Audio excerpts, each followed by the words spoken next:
हर हर महादेव भक्तों, पूज्य गुरु जी ने अभी अपनी कल की शिव महापुराण की कथा बुधवार आषाढ़ अमावस्या के दिन किया जाने वाला तुलसी की सूखी लकड़ी का एक ऐसा विशेष उपाय बताया है जो उन्होंने आज तक अपनी किसी भी कथा में नहीं बताया है।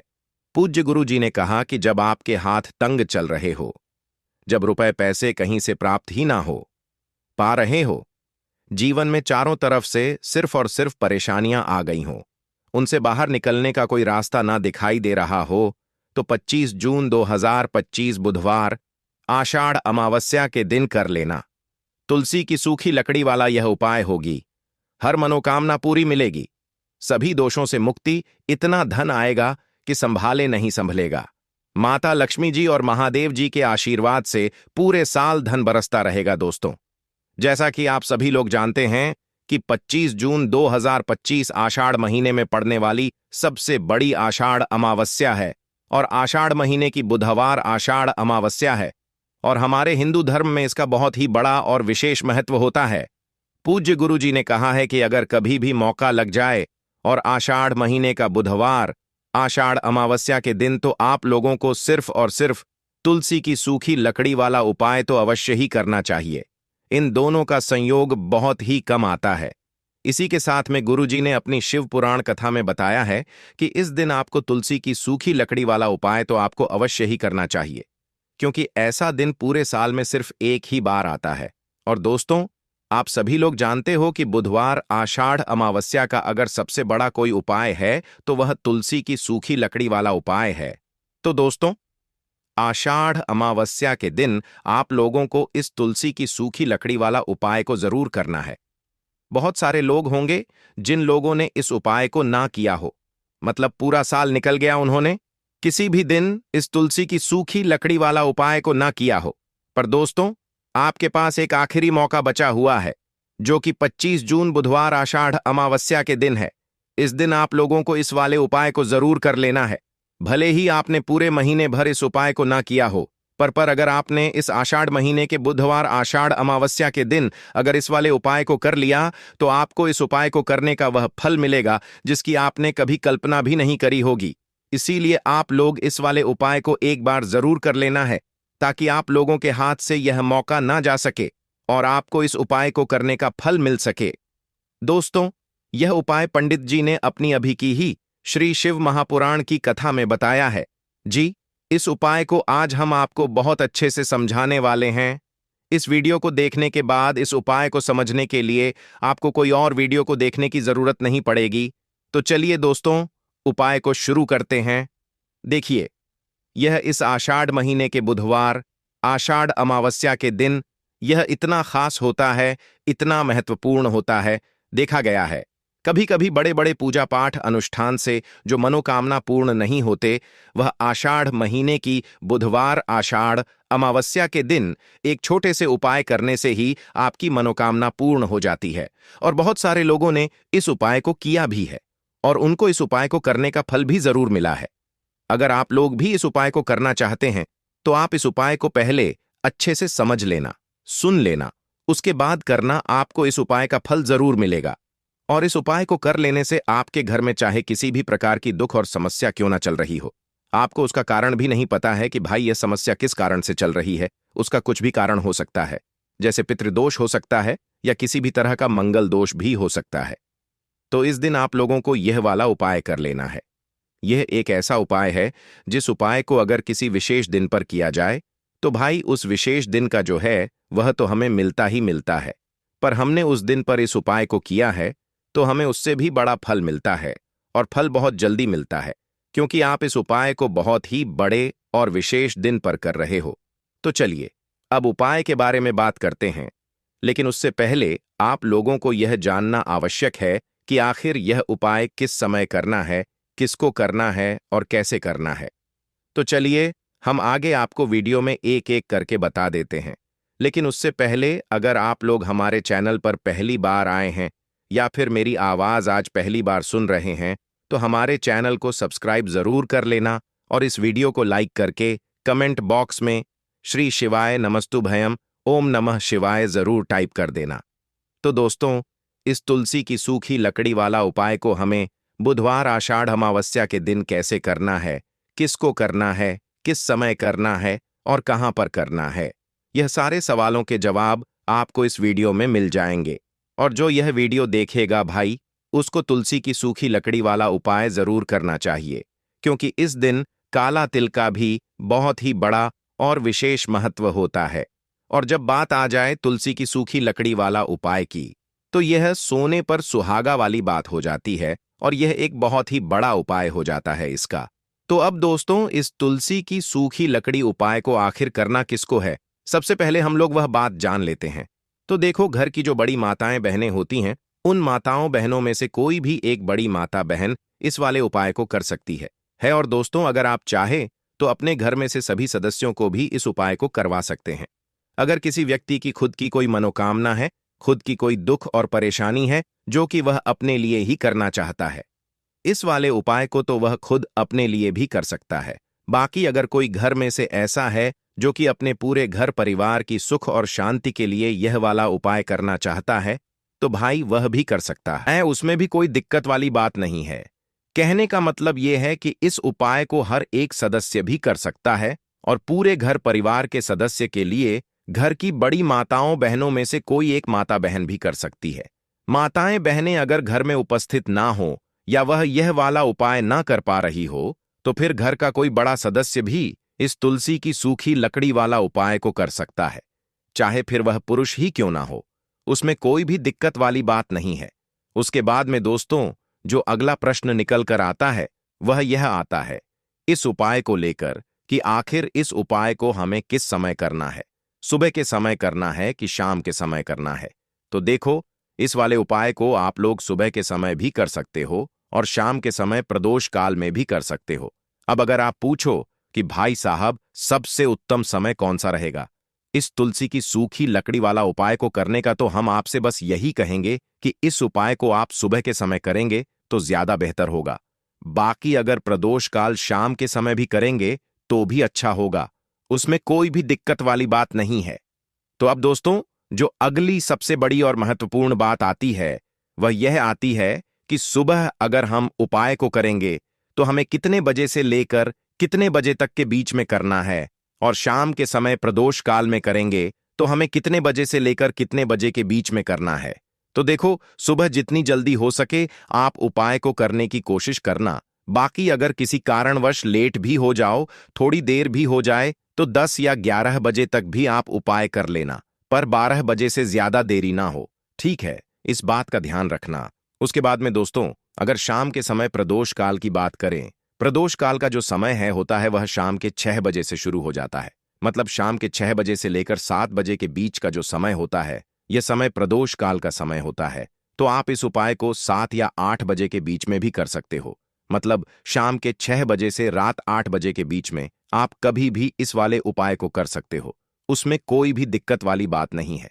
देखिए, यदि हम किसी भी प्रकार के उपाय को निश्चित दिन और निश्चित तिथि पर करते हैं तो इसका हमें बहुत अधिक लाभ मिलता है, और इन उपायों को करने के बाद हमारे जीवन में बहुत अधिक परिवर्तन आता है। साथ ही साथ यह जो उपाय आपके जीवन की सारी परेशानियों को और सारी बाधाओं को दूर करने वाले हैं। देखिए दोस्तों, आज के इस पूरे ही वीडियो में हम आपको 3 चमत्कारिक उपाय बताने वाले हैं, और यह तीनों ही उपाय बहुत ही खास और बहुत ही ज्यादा विशेष होने वाले हैं। तो चलिए दोस्तों, जान लेते हैं गुरुजी द्वारा बताए गए सबसे पहले उपाय के बारे में। आषाढ़ माह धन प्राप्ति उपाय। तुलसी की सूखी लकड़ी घर में रख देना, बहुत जल्दी करोड़पति बनोगे, इतना पैसा बरसेगा। राधे राधे दोस्तों, आपको किसी भी दिन तुलसी की सूखी लकड़ी का उपाय घर पर करना है, और ऐसा समझ लीजिए कि तुलसी की सूखी लकड़ी का यह उपाय आपको बहुत जल्दी करोड़पति बनाएगा, क्योंकि जो आषाढ़ का महीना है यह श्री हरि विष्णु को सबसे प्रिय महीना है। तो देखिए, स्कंद पुराण में आता है कि भगवान विष्णु को सबसे प्रिय अगर कोई महीना है तो आषाढ़ के महीने में तुलसी के उपाय रातों रात आपके भाग्य को चमकाते हैं। ऐसे में आज की वीडियो में हम आपको तुलसी के ऐसे उपाय बताने जा रहे हैं जो रातों रात आपका भाग्य चमकाएंगे और बहुत जल्दी आपको महाधनी बनाएंगे। तो देखिए, श्री हरि विष्णु प्रसन्न होते हैं जब भी आप मां तुलसी से जुड़ा हुआ कोई भी उपाय करते हैं, मां लक्ष्मी प्रसन्न होती हैं। जब आप श्री हरि विष्णु को प्रसन्न करते हैं, अब आज की वीडियो में जो उपाय हम आपको बताने जा रहे हैं, इस उपाय को करने से श्री हरि विष्णु तुरंत प्रसन्न होते हैं और सीधे सीधे आप मां लक्ष्मी को प्रसन्न कर लेते हैं। आपके जीवन में आप खुद अपने सौभाग्य को प्राप्त कर लेते हैं इस छोटे से उपाय को करके। तो देखिए, सबसे पहले बात कर लेते हैं कि जो मां तुलसी हैं, इनके बिना श्री हरि विष्णु का पूजन और श्री हरि विष्णु का भोग दोनों ही अधूरे हैं। जब भी हम श्री हरि विष्णु को भोग कराते हैं, उनको भोग लगाते हैं, उसमें हम तुलसी दल जरूर डालते हैं। एक पत्ता डालेंगे, लेकिन तुलसी दल जरूर डालते हैं, क्योंकि बिना तुलसी दल के श्री हरि विष्णु कोई भी भोग स्वीकार नहीं करते हैं। और आषाढ़ के महीने में तुलसी का पूजन करने से व्यक्ति को सौभाग्य की प्राप्ति होती है, उसके घर में कभी निर्धनता नहीं आती है। अब देखिए, सबसे पहले तो आपको आषाढ़ के महीने में एक हरा भरा तुलसी का पौधा अपने घर में जरूर लगाना चाहिए। अगर पहले से आपके घर में तुलसी का हरा भरा पौधा है तो बहुत उत्तम है, अगर नहीं है तो आषाढ़ के महीने में एक तुलसी जी का पौधा आप जरूर लेकर आ, क्योंकि यह सबसे श्रेष्ठ महीना है तुलसी के पौधे को अपने घर में लाकर लगाने के लिए। दूसरी चीज कि देखिए, जस्ट के महीने में या उससे पहले आपके घर में तुलसी जी का पौधा सूख गया है, और अगर तुलसी का पौधा आपके घर में सूखा हुआ है तो उससे कौन सा उपाय है जो आप करके रातों रात अपने भाग्य को चमका सकते हैं। तो देखिए, अगर आपके घर में तुलसी जी का सूखा हुआ पौधा है, इसमें आपको हरे भरे पौधे से उपाय नहीं करना है। आपके घर में तुलसी जी का अगर सूखा हुआ पौधा है, उसी से आप उपाय करेंगे, इस चीज का ध्यान रखेंगे। तो देखिए, अगर तुलसी का पौधा सूख गया है तो आपको क्या करना है, उसकी छोटी छोटी टहनियां लेनी है, गिन करके 7 टहनियां। ठीक है ना? कितनी टहनियां लेंगे? 7 टहनियां लेंगे। थोड़ा सा मौली धागा आपको लेना है और 7 तुलसी की सूखी लकड़ी को एक के अंदर एक यानी गट्ठा टाइप का बनाना है और उसको बांध देना है। ठीक है ना? सारी तुलसी की लकड़ियों को इकट्ठा करना है और मौली धागे से बांध देना है।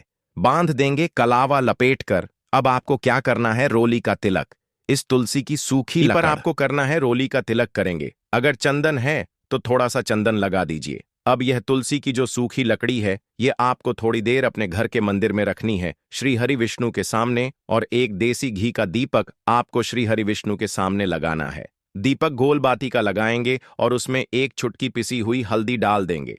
ठीक है ना? श्री हरि विष्णु को हल्दी बहुत प्रिय है। दीपक लगा देंगे। थोड़ी देर वह जो तुलसी की लकड़ियां हैं उनको ऐसे ही रखा रहने देंगे, तिलक कर देंगे। अब थोड़ी देर बाद आपको क्या करना है तुलसी की वह जो सूखी लकड़ियां आपने बांधी थी कलाबे से, मौली धागे से, अब आपको उन्हें उठाना है। एक छोटे से लाल कपड़े में आप इसको रख लीजिए। ठीक है ना? लाल कपड़े में रख लीजिए, पीला कपड़ा हो तो पीले कपड़े में रख लीजिए। रखने के बाद आपको क्या करना है, इसकी पोटली टाइप की बना देनी है। धागे से लपेटकर मौली धागे से ही पोटली बना लीजिए, आराम से बंध जाती है। अब इस पोटली को आपको कहां रखना है? इसे आपको अपने घर के मुख्य द्वार पर टांगना है। ठीक है ना? अंदर की तरफ, बाहर की तरफ नहीं, अंदर की तरफ, मुख्य द्वार पर अंदर की तरफ टांग दीजिए और मां लक्ष्मी का ध्यान करिए, श्री हरि विष्णु का ध्यान करिए, उनसे प्रार्थना करिए कि हे धन की देवी मां लक्ष्मी, आप मेरे घर में पधारिए और अपनी कृपा मुझ पर बरसाइए। इस तरह से आपको प्रार्थना करनी है और मंत्र बोलना है, ओम नमो भगवते वासुदेवाय नमः 11 बार। यह मंत्र बोलना है। एक दीपक आपको जिस दिन भी उपाय कर रहे हैं अपने घर के मुख्य द्वार पर प्रज्वलित करना है। चौमुखी दीपक यानी 4 बाती का दीपक लगाएंगे और थोड़ी सी हल्दी उस दीपक में भी डाल देंगे। मुख्य द्वार पर दीपक बाहर की तरफ लगाना है, सीधे हाथ पर। ठीक है ना? यह उपाय वैशाख में आप करिए और देखिए कि कैसे आप महाकरोड़पति बनते हैं, कैसे आपके पास पैसा आता है और कैसे आपके पास पैसा रुकता है। तो यह वही उपाय है जो रातों रात आपके भाग्य को चमकाएगा और आपको महाधनी बनाएगा। छोटा सा उपाय आपको महाकरोड़पति बना देगा। अगर सच्ची श्रद्धा से आपने इस उपाय को कर लिया, साथ ही साथ आषाढ़ के महीने में अगर कोई जूते का दान कर देता है, जूते चप्पलों का कोई दान कर दे, इस माह में तो समझ लीजिए उसे हर वह वस्तु मिलती है जिसकी वह कल्पना करता है, जिसकी वह चाह करता है। आपने अगर कुछ ऐसा सोचा है कि मुझे यह वस्तु या मुझे यह चीज मिल जाए, मेरी यह इच्छा पूरी हो जाए, आपकी कोई भी इच्छा अधूरी है, पूरी नहीं हो रही, तो आषाढ़ माह में आप चाहे एक व्यक्ति को दान करें, जूते या चप्पल का दान जरूर करिए, जल का दान इस माह में करिए, और फिर देखिए कि आपका भाग्य कैसे आपका साथ देता है और कैसे आप अपने जीवन में आगे बढ़ते चले जाते हैं। तो बहुत अच्छे से उपाय आपको बताया है। अब हम बात करते हैं दूसरे विशेष उपाय ई की। देखिए, यह उपाय भी आपको तुलसी जी के पौधे के वहां पर करना है। आपके भाग्य का उदय करने के लिए आपके घर में धन सम परेशानियां हैं, कर्ज की समस्या अगर दिन पर दिन बढ़ती जा रही है, खत्म नहीं हो रही है, बहुत ज्यादा परेशानियां हैं, तो आपको यह उपाय करना चाहिए। देखो करना क्या है, बहुत ध्यान से समझना। आपको मात्र तांबे के पात्र के अंदर जल लेना है, उस जल के अंदर एक चुटकी आपको हल्दी मिला देनी है, ठीक है, और साथ में लेना है एक कमल गट्टा। यह केवल उपाय बुधवार आषाढ़ अमावस्या के दिन करना। अगर आपको ऐसा लगता है कि आपके जीवन में अष्टलक्ष्मी का वास नहीं है, भाग्य का साथ आपको नहीं मिल पा रहा है, तो आप यह उपाय बुधवार के दिन भी कर सकते हैं, ठीक है। शनिवार और बुधवार आषाढ़ अमावस्या दोनों दिन आप यह उपाय कर सकते हैं। देखो करना क्या है, इस टाइम के पात्र के अंदर हल्दी डाली और एक कमल गट्टा डाला। अब आपको तुलसी जी के वहां पर जाना है। देखिए, जब आप हल्दी डालोगे जल के पात्र के अंदर, तब आपको ओम नमो भगवते वासुदेवाय का 11 बार जाप करना है, फिर हल्दी डालना है। जब आप कमल गट्टा डालोगे तब आपको ओम श्री नमः या ओम महालक्ष्मी नमः इस मंत्र का जाप करते हुए एक कमल गट्टा डालना है, 11 बार जाप करना है, ठीक है। कमल गट्टा और हल्दी दोनों होना चाहिए। कमल गट्टा महालक्ष्मी का प्रतीक माना जाता है और हल्दी जो है वह भगवान विष्णु के निमित्त आप हल्दी डालेंगे, ठीक है। इस जल को आपको तुलसी जी की जड़ में अर्पित करना है। ओम नमो भक्त वासुदेवाय का जाप करते हुए बस इतना सा उपाय करना। धन संबंधित को कोई भी परेशानियां हैं वह सब दूर हो, ऐसी आपको प्रार्थना करनी है। कर्ज से जुड़ी कोई परेशानी हो तो ऐसी प्रार्थना करनी है कि यह दूर हो जाए, ऐसी कामना करते हुए यह दूसरा प्यारा सा उपाय आपको करना है। तो देखो, यह हो गया दूसरा उपाय, जो कि आप सुबह से लेकर के शाम तक कर सकते हैं। बुधवार आषाढ़ अमावस्या के दिन सिर्फ एक बार ही करना है। अब जो कमल गट्ट है, कमल गट्टे को आपको वहीं पर तुलसी जी के वहां पर रखे रहने देना है, आपको उठाना नहीं है। वह कमल गट्टा चाहे तो आप तुलसी जी की वहीं पर गांठ दें, ठीक है, तो भी चलेगा। तो इस प्रकार से आपको यह सुंदर सा उपाय करना है। अब हम बात करते हैं तीसरे उपाय की। ध्यान रखना, यह जो दूसरा उपाय है यह आपको आपके घर में ही करना है, बाहर कहीं पर भी मत करके आना, ठीक है। घर में अगर तुलसी जी हो तो ही आप यह उपाय कर सकते हैं। अब हम बात करते हैं तीसरे विशेष उपाय। देखो, भाग्य का साथ आपको मिले तो गुरु बृहस्पति को मजबूत करना बहुत जरूरी होता है। इसीलिए पूज्य गुरुदेव ने एक बहुत ही सुंदर सा उपाय बताया था, जो कि है पीले चावल का थोड़े से अक्षत लेना। चावल लेना, अगर आपको ऐसा लगता है ना कि आपको किसी भी चीज में सफलता नहीं मिल पा रही है, किस्मत का साथ आपको नहीं मिल पा रहा है, तो पीले चावल लेना। पीले चावल कैसे करोगे? 11 चावल